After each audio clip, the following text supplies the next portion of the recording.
নমস্কার। হাই বন্ধুরা, সবাই কেমন আছো? আজকে এসেছি আমার দিদির বাড়িতে, তো তোমাদের একটা জিনিস দেখাবো। আর রথের মেলায় কে কেমন কাটাচ্ছো সেটা অবশ্যই বলবে। আমি রথের মেলায় আজকে যাইনি, কারণ এইখানে এসেছি বেড়াতে। আমার দিদি এক জায়গায় বেড়াতে গেছে, ওরা রথের মেলায় পুরীতে গেছে ঘুরতে। আমাকে বাড়ি পাহারা দেওয়ার জন্য, এত বড় একটা বাড়ি পাহারা দেওয়ার জন্য আমাকে দিয়ে গেছে। তো তোমাদের একটা জিনিস দেখাচ্ছি, চলো দেখো। এই সিজনটাই এত ড্রাগন হয়েছে, ড্রাগনগুলো যে পেকে গেছে, হালকা হালকা দেখা যাচ্ছে। প্রত্যেকটা ডালে ড্রাগন ফল আছে। এই ফলটা অনেকেই চেনো এখন, কে কেমন খেয়েছে বলো। এটার ভিতরে কিন্তু লাল, এটা কিন্তু সাদা ড্রাগন না, এটা লাল ড্রাগন। আর খেতে খুব সুন্দর, মানে হালকা মিষ্টি। তো আমার কাছে খুব ভালো লাগে, কার কেমন লাগে সেটা অবশ্যই জানাবে। দেখো প্রত্যেকটা গাছের ফল আছে।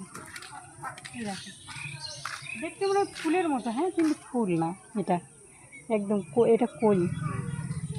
একদম সুন্দর সুন্দর লাগছে। ফুল মনে হচ্ছে ফুল একটা, কিন্তু এটা ফুল না, এটা ড্রাগন ফল। এখনো সব ছোট রয়েছে, এখনো ছোট। তো আরও আছে,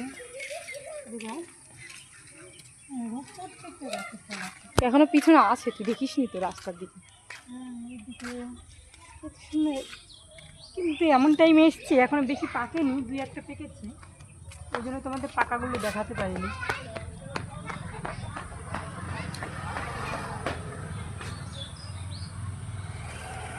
তো চলো, বাই বাই।